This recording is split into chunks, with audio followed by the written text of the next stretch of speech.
sampaikan sikap Indonesia bahwa Indonesia memandang hanya penyelesaian two-state solution, kemerdekaan bagi bangsa Palestina merupakan satu-satunya jalan untuk mencapai perdamaian yang benar. Tapi di samping itu pun saya tegaskan bahwa kita juga harus mengakui dan menjamin hak Israel untuk berdiri sebagai negara yang berdaulat dan negara yang harus juga diperhatikan dan dijamin keamanannya. Karena itu Indonesia sudah menyampaikan begitu negara Palestina diakui oleh Israel, Indonesia siap untuk mengakui Israel dan kita siap untuk membuka hubungan diplomatik dengan Israel. Kami juga menyampaikan bahwa Indonesia siap untuk menyumbang pasukan perdamaian di kawasan tersebut. Pengkhianat itu Pak, Yahudi, Israel, Zionis itu pengkhianat habis. Bapak Ibu boleh cek itu dalam sejarah. Sejak kapan mereka tidak mengingkari janji? Pasti mereka mengingkari janji karena itu sudah menjadi tabiat dan sudah menjadi kewajiban. Wajib ingkar janji maksudnya itu. Sudah fitrah itu ingkar janjinya itu. Pembangkangan apatah lagi. Jadi Bapak Ibu mohon maaf ya. Dalam sejarah Yahudi itu belum didapatkan Yahudi itu belum didapatkan dalam sejarah tidak membangkang, tidak mengingkar. Itu tak ada. Nabi saja yang datang diingkarinya, apalagi sekarang tidak ada nabi.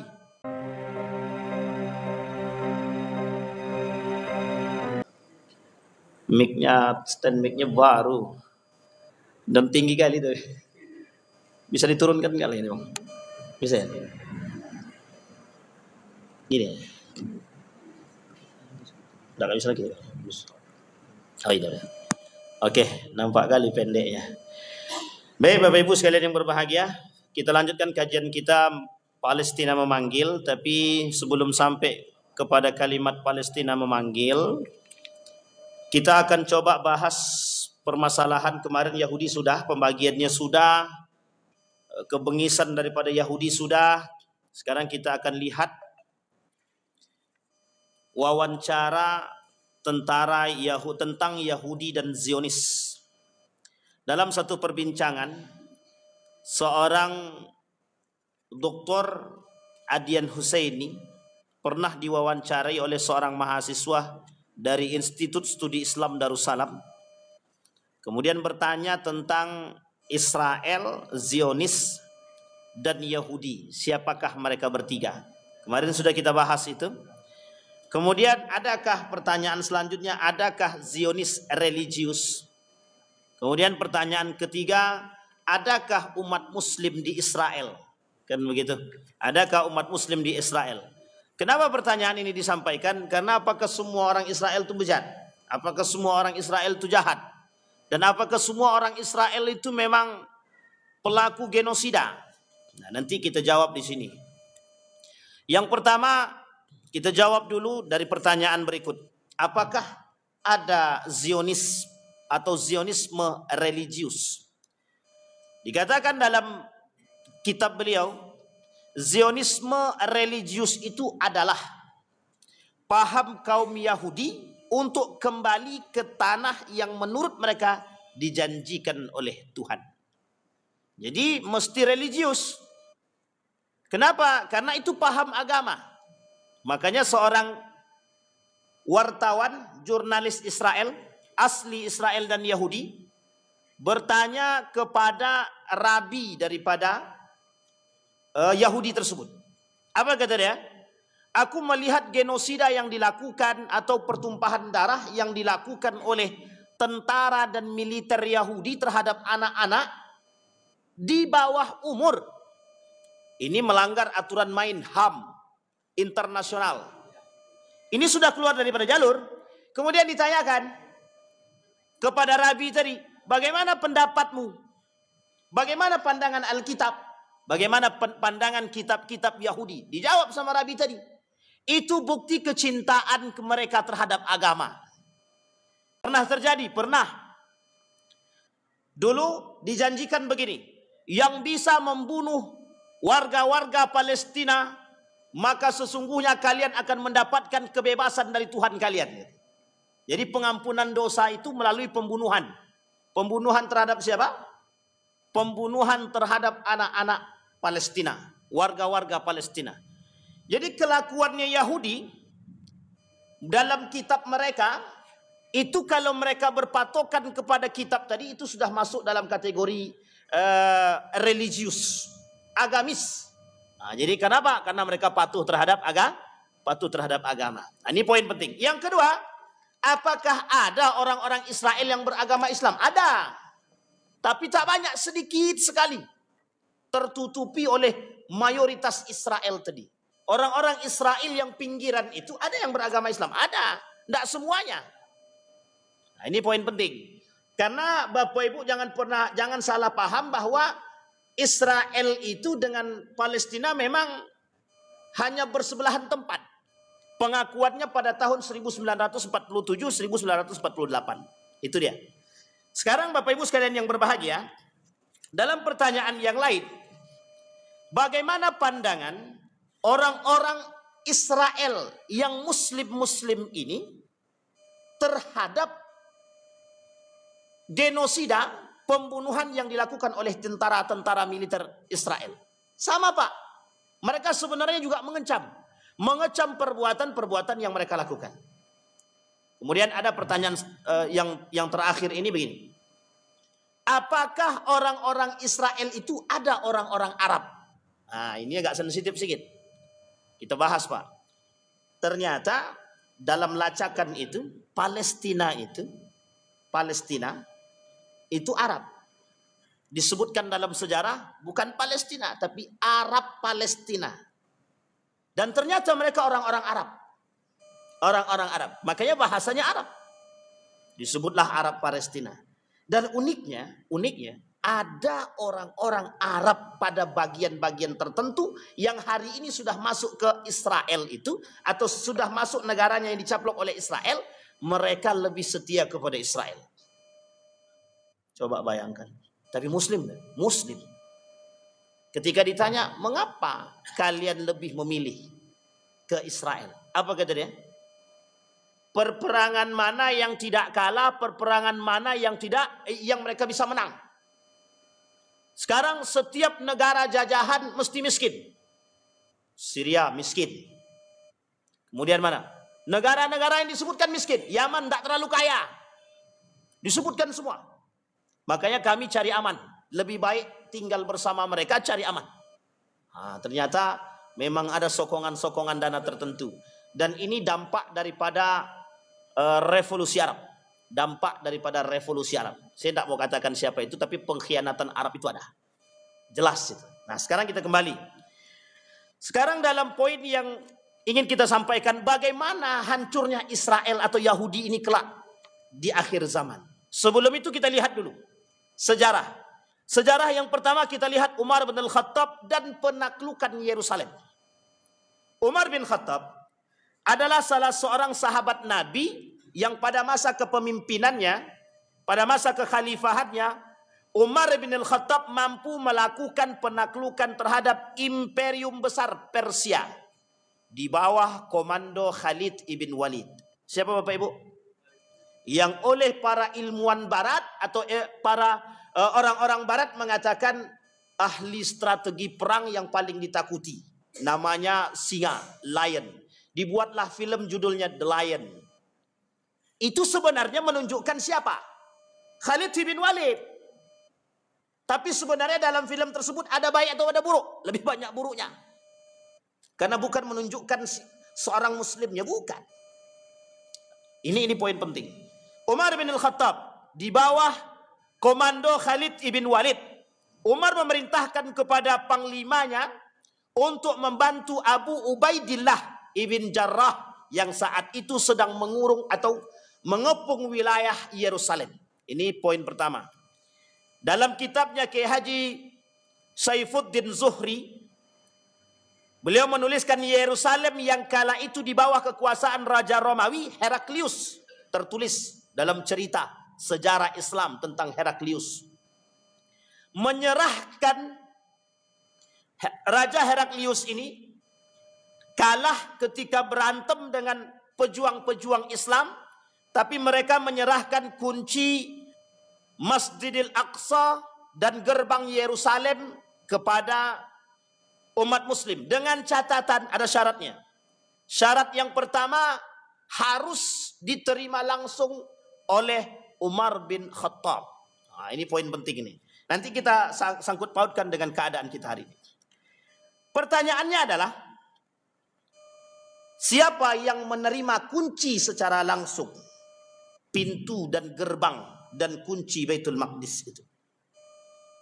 Yang menerima langsung adalah langsung Umar bin Khattab sebagai khalifah ketika itu. Pertanyaannya, apa yang dilakukan Raja Heraklius terhadap Yerusalem ketika itu? Pada masa itu, Raja Heraklius berkuasa atas Yerusalem dan penguasaan tanah Palestina keseluruhan, termasuk yang saat ini disebut dengan negeri Syam. Ini poin penting.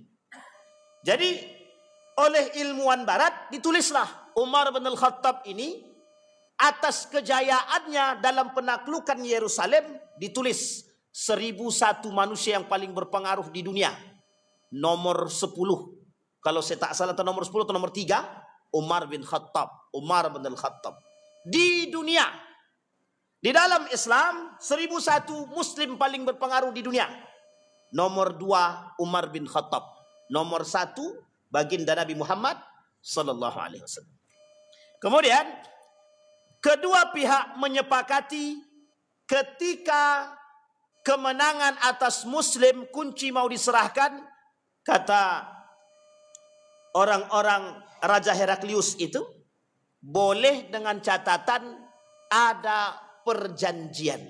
Maka dibentuklah nanti perjanjian bersama Umar bin Khattab dengan para pejuang panglima yang lain terhadap kepemilikan Yerusalem. Antara lain, nanti kita lihat itu perjanjiannya, antara lain di antara sekian banyak itu kebebasan beragama di tanah Yerusalem.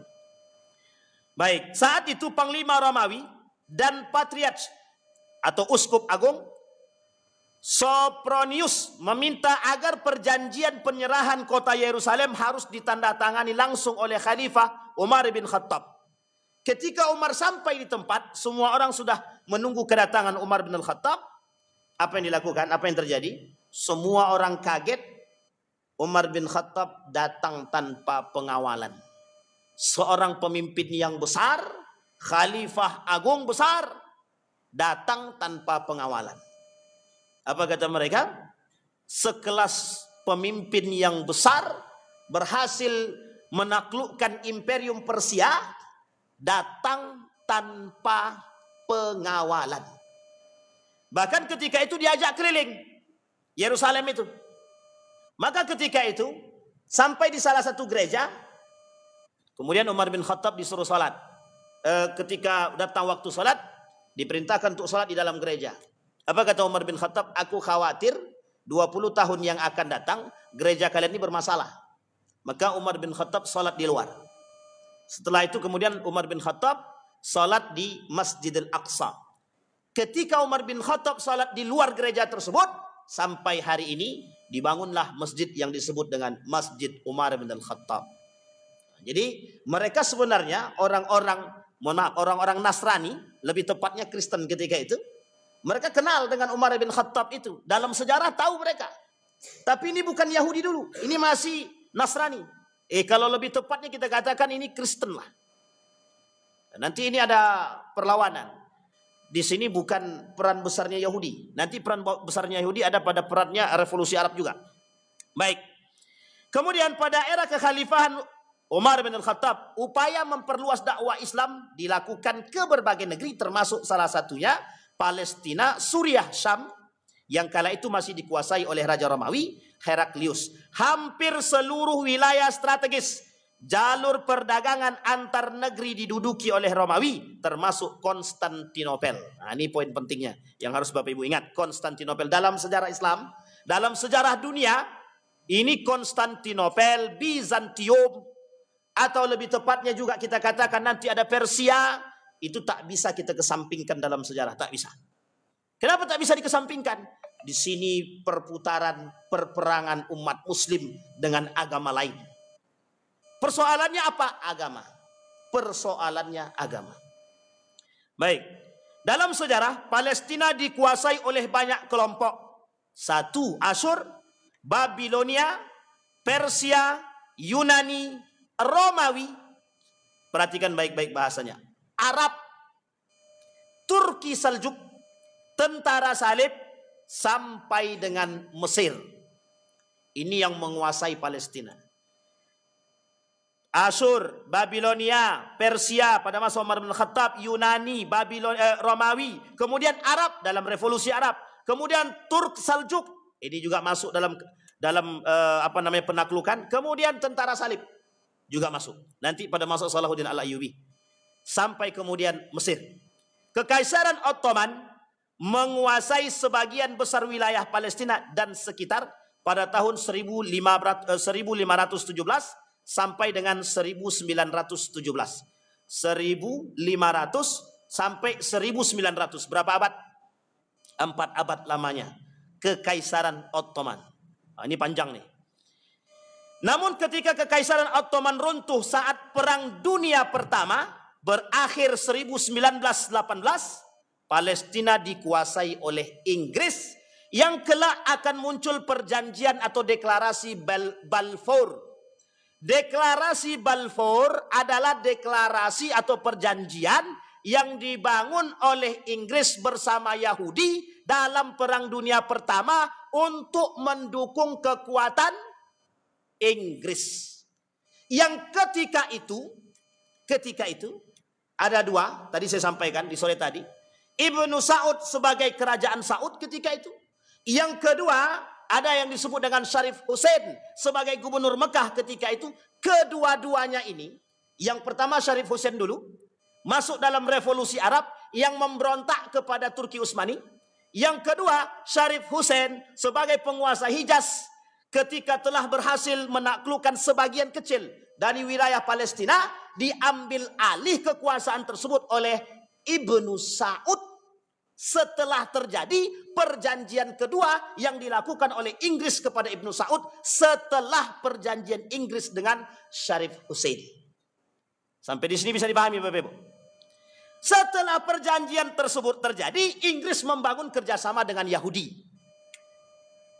Para hartawan-hartawan besar Yahudi mendukung perkembangan Inggris dengan satu perjanjian dan deklarasi namanya Balfour. Apa itu?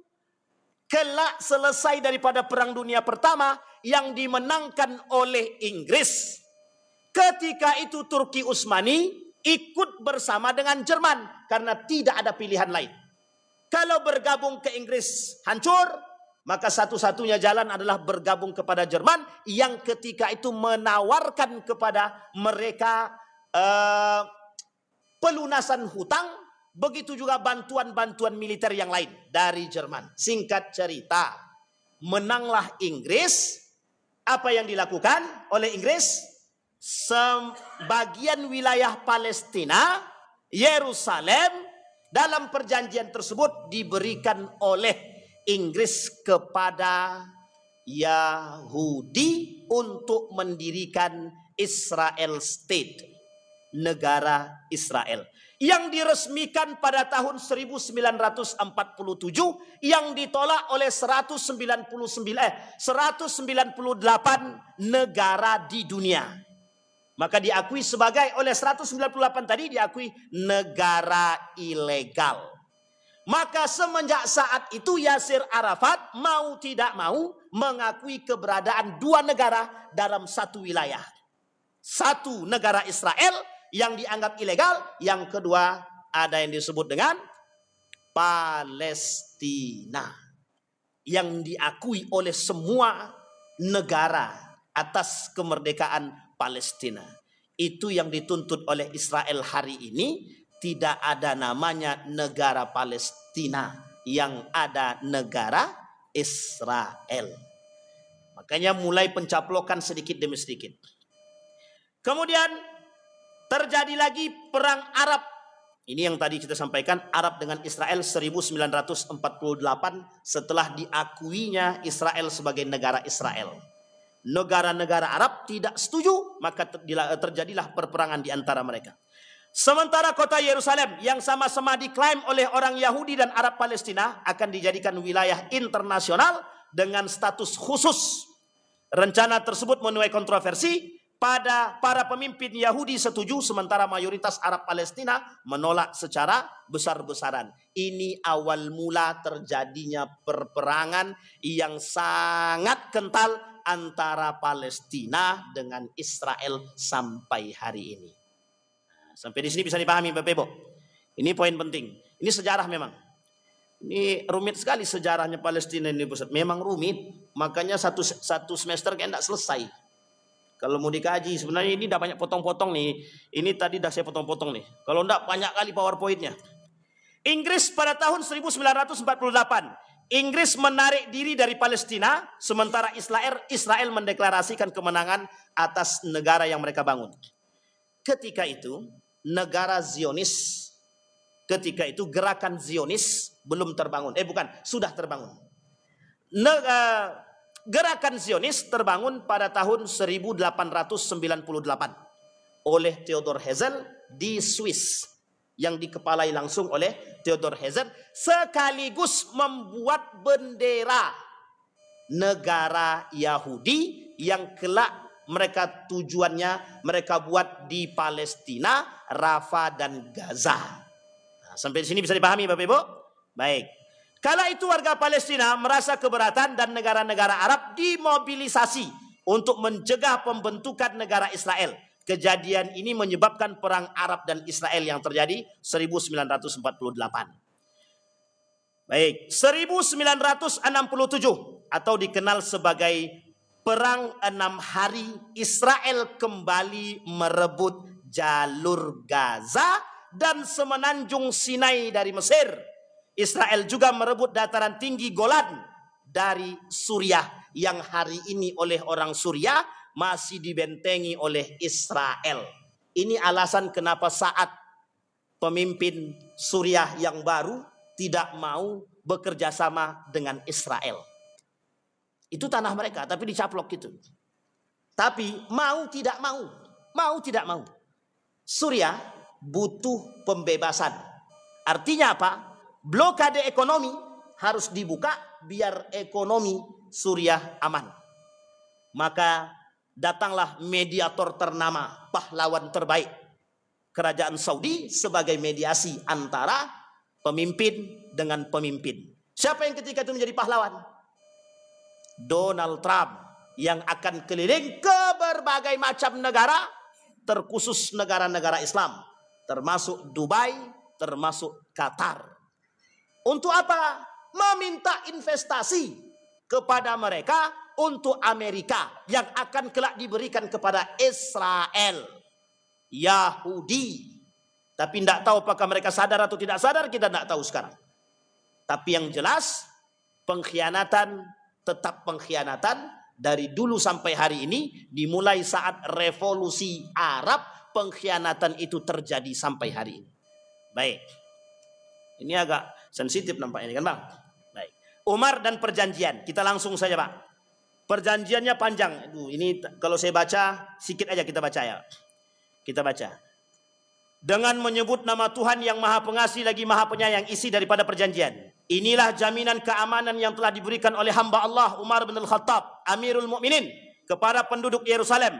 Dia telah memberi mereka jaminan keamanan bagi diri mereka sendiri, untuk harta benda mereka, gereja mereka, salib mereka, orang sakit sehat di kota, dan untuk semua ritual yang termasuk dalam agama mereka. Dikenallah ini toleransi tertinggi sepanjang masa yang dibangun oleh Umar bin Al-Khattab. Nanti lain lagi pada masa Salahuddin Al-Ayyubi. Pada masa Salahuddin Al-Ayyubi lain lagi. Ini Bapak Ibu, perjanjian yang dilakukan oleh Umar bin Khattab menjamin keamanan semua orang yang berada pada agama masing-masing dan tetap menjalankan ritual agama masing-masing. Inilah alasan kenapa Umar bin Khattab tidak sholat di dalam gereja. Karena kalau sholat di dalam gereja, mati. Ini namanya pergantian arus. Betul ya? Nah. Bentar lu, sesak napas sih. Baik. Jadi Bapak Ibu sekalian yang berbahagia, kayaknya suara saya lebih keras daripada mic nak. Jadi setelah perjanjian tersebut terjadi, maka kunci tersebut diberikan dan langsung ditandatangani oleh Umar bin Khattab. Disinilah Bapak Ibu mohon maaf, penduduk Yerusalem dari berbagai macam agama, mereka bahagia dengan penaklukan yang dilakukan. Coba bayangkan, Umar bin Khattab. Ternyata perang yang dilakukan oleh Umar bin Khattab tanpa pertumpahan darah. Tidak ada pertumpahan darah di situ. Baik Bapak Ibu sekalian yang berbahagia. Oke. Pada saat itu, ini adalah salah satu perjanjian paling progresif dalam sejarah. Sebagai perbandingan, hanya 23 tahun sebelumnya, ketika Yerusalem ditaklukkan oleh Persia dan Bizantium, pembantaian umum dilakukan dan diperintahkan terhadap masyarakat yang ada di Yerusalem ketika Persia dan Bizantium. Tentara salib dari kaum muslimin pada Tentara salib ditaklukkan oleh kaum muslimin pada tahun 1099 ketika terjadi kekuasaan yang dibangun oleh kelompok-kelompok, Nasrani yang membrutal ketika itu. Muslim sebagai pahlawan datang untuk memberikan bantuan. Baik, selama 462 tahun ke depan, Yerusalem akan diperintah oleh umat Islam dengan kebebasan beragama bagi minoritas dilindungi dalam perjanjian Umar yang disebut sebagai Umar Agreement. Perjanjian Umar bin Khattab untuk penduduk Yerusalem. Sekarang kita lihat Bapak Ibu, bagaimana strategi Umar bin Khattab menaklukkan Yerusalem. Pertama, Umar memiliki tingkat ketakwaan yang tinggi. Yang kedua, janji Allah atas orang beriman mesti. Nabi sudah mengatakan, kelak kalian akan mampu menaklukkan hal tersebut, termasuk Yerusalem. Persia dan Bizantium kelak akan dikuasai oleh umat muslim. Salah satu di antaranya yang dilakukan oleh Umar bin Khattab. Yang kedua, dilakukan pengepungan. Kekuatan umat muslim yang begitu banyak mengepung Yerusalem. Yang ketiga, dibangun perjanjian terhadap Sopronius, salah satu uskup agung yang ada di situ, untuk memberikan jaminan kepada mereka setelah Yerusalem ditaklukkan. Kedatangan Umar dan perjanjian. Yang ketiga, jaminan kebebasan agama dan sipil. Kemudian penerimaan kota. Itu pada masa Umar bin Khattab, penaklukan Yerusalem tanpa pertumpahan darah. Sekarang kita lanjut, Salahuddin Al-Ayyubi. Ini tak usah banyak-banyak. Strategi Salahuddin Al-Ayyubi dalam menaklukkan kota Yerusalem.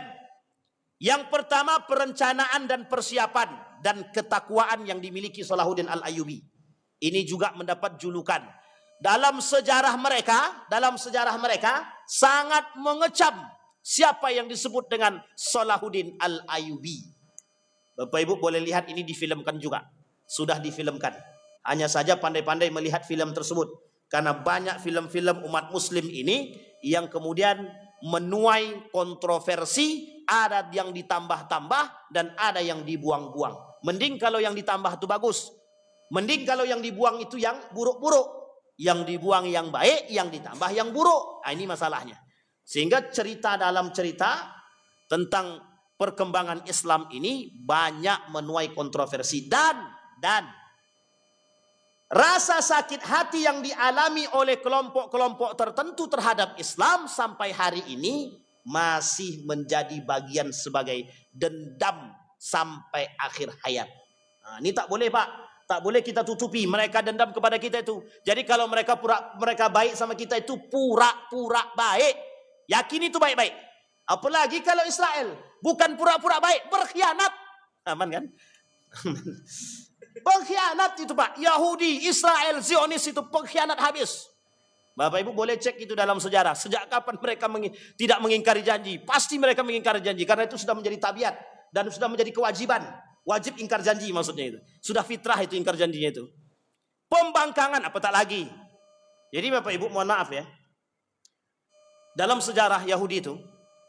Belum didapatkan Yahudi itu. Belum didapatkan dalam sejarah. Tidak membangkang, tidak mengingkar. Itu tak ada. Nabi saja yang datang diingkarinya, apalagi sekarang tidak ada nabi, kecuali nabi palsu ya. Nabi sekarang tak ada, tapi diingkarinya. Itu yang kita takutkan Pak. Mohon maaf, yang kita takutkan hari ini itu, mohon maaf, pengkhianatan yang dilakukan oleh Trump terhadap negara-negara Islam. Yang hari ini terbuai oleh janji yang diberikan oleh Trump. Ini yang kita takutkan.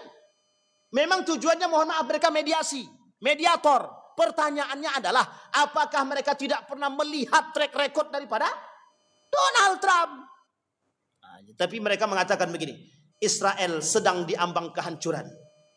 Dan Allah katakan dalam Al-Quran itu tentang Yahudi ini, Allah katakan, la tufsiduna fil ardi marratain. Kelak kalian akan melakukan kerusakan di muka bumi ini 2 kali. Pertanyaannya, sudah 2 kali mereka lakukan kerusakan? Baru 1 kali. Baru 1 kali. Yang kelak ditaklukkan oleh Salahuddin Al-Ayyubi. Sekarang yang kedua Pak. Apa maksudnya? Kenapa kok disebutkan dalam Al-Quran? Para ulama Quran mencoba, ulama tafsir mengatakan, apa yang dimaksud dengan kerusakan? Banyak kok Yahudi yang melakukan kerusakan. Bukan itu yang dimaksud. Kerusakan besar-besaran sampai pembunuhan tanpa ada rasa kasihan. Penghancuran, pemboman dan lain sebagainya. Tanpa ada rasa prihatin. Itu baru terjadi pada masa Salahuddin Al-Ayyubi yang kedua saat ini. Ini yang terbesar Pak, sepanjang sejarah. Ini yang terbesar dan paling sadis. Nah, janjinya apa? Janjinya Allah akan datang setelah itu. Akan datang kepada kalian. Fa idza jaa wa'dullahi wa'du ulahuma ba'atsna 'alaikum ibadan lana. Akan datang kepada kalian mereka tersebut pada masa Salahuddin Al-Ayyubi begini modelnya. Ketika mereka sudah diambang kebengisan, merasa paling tinggi dan sombong, Salahuddin Al-Ayyubi datang sebagai pahlawan dan kawan-kawan, lari tunggang langgang semuanya Pak, masuk ke dalam masjid. Tahu Bapak ngapain? Minta maaf dan minta pertolongan. Dan itu disebutkan di dalam Al-Quran. Mereka lari tunggang langgang, masuk ke dalam, kemudian meminta maaf. Seperti persis karakter yang mereka lakukan. Pada masa Salahuddin Al-Ayyubi itu persis apa yang mereka lakukan pada sebelum-sebelumnya. Kami minta maaf ya Allah, berikan kami ampunan. Bertaubatlah mereka, masuk ke dalam Masjidil Aqsa. Bertaubatlah. Tapi tak lama kemudian mereka buat ulah lagi. Kalau Allah katakan marratain, maka pertama sudah terjadi, maka kata para ulama ini yang kedua. Pertanyaannya, kalau ini yang kedua, berarti setelah itu apa? Kiamat. Ini masalah Pak. Yang belum nikah atau yang sudah nikah mau nikah 2 kali, hati-hati. Ini masalah Pak. Tidak masalah Pak. Kalau memang kemenangan atas Palestina Allah janjikan dekat, maka akan datang. Yang perlu kita pahami, kita orang beriman ini berada di mana dan seperti apa dan bagaimana sikap kita. Ini yang paling pentingnya Pak. Ini bukan persoalan kapan datang kemenangannya, bukan, tapi bagaimana posisi kita. Mukminkah atau munafikkah? Itu yang menjadi persoalan kita sekarang. Yang kita tidak tahu itu Pak. Baik, kita lanjut. Strategi yang dibangun oleh Salahuddin Al-Ayyubi. Yang pertama, perancangan persiapan. Kita cepat aja. Benteng pertahanannya harus kuat. Perbatasan yang jelas. Markas-markas perang. Kapal perang, persiapan rohani. Rumah sakit dan obat-obatan. Tempat perkemahan yang dekat dengan air. Pemilihan medan pertempuran, Lembah Hittin. Bapak Ibu tahu Lembah Hittin? Kita jelas, kita lihatin. Di mana disebut dengan Lembah Hittin tersebut? Ini agak susah sedikit nih. Baca Lembah Hittin atau Perang Hittin, disebut dengan Perang Hittin, itu tak jauh dari Palestina, tak jauh. Kita baca sedikit Pak. Di sebelah barat Tiberias, sebelum diduduki oleh Israel selama Perang Arab Israel 1948. Ketika sebagian besar penduduk aslinya menjadi pengungsi setelah dibersihkan secara etnis, sebagian lokal pertempuran Hittin pada tahun 1187 Di mana Salahuddin? Kalau disebut mereka sebut Saladin. Saladin. Ini bukan Aladin ya, tapi Saladin. Saladin ini panggilan orang-orang sana, termasuk orang-orang Turki memanggil ini namanya Saladin. Kalau kita Salahuddin. Jadi orang-orang yang paling fasih itu memang orang Indonesia aja. Salahuddin. Ya Pak. Orang Arab tuh enggak fasih. Bapak Ibu kalau lihat, mohon maaf Pak ya. Orang Arab itu enggak bisa bilang nya enggak bisa. Bilang nya itu enggak bisa. Bilang kaf itu kalau ngaji betul, tapi kalau ngomong enggak benar itu Pak.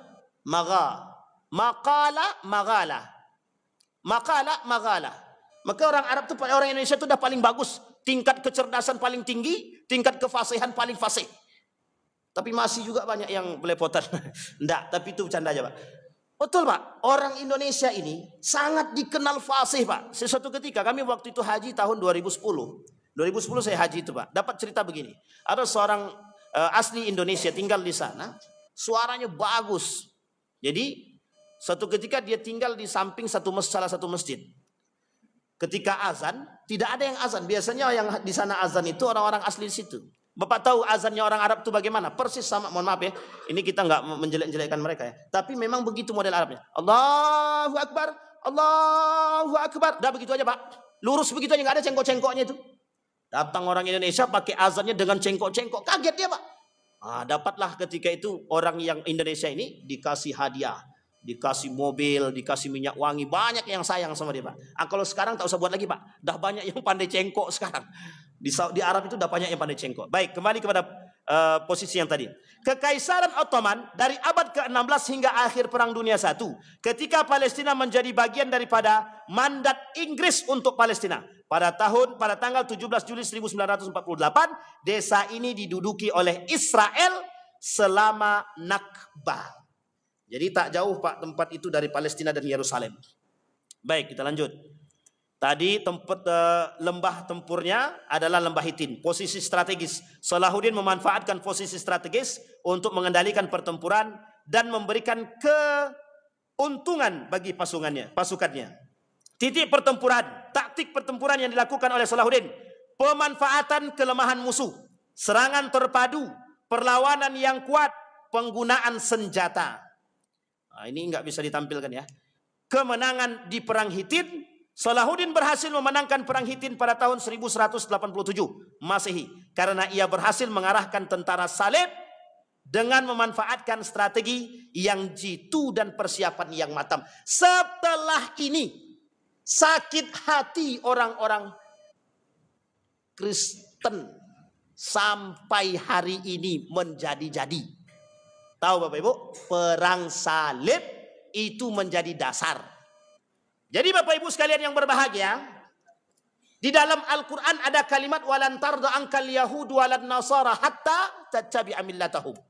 Millah mereka, agama Abraham. Insyaallah kami bahas ini besok di Nur Yakin tentang Abrahamic religion. Kesesatan agama Abraham.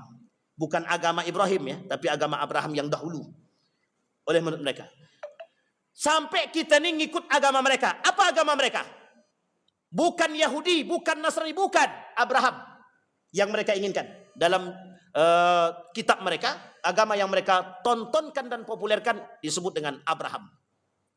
Kemudian, siapa Yahudi tersebut? Mereka orang-orang Yahudi. Pertanyaannya siapa Nasrani kemudian?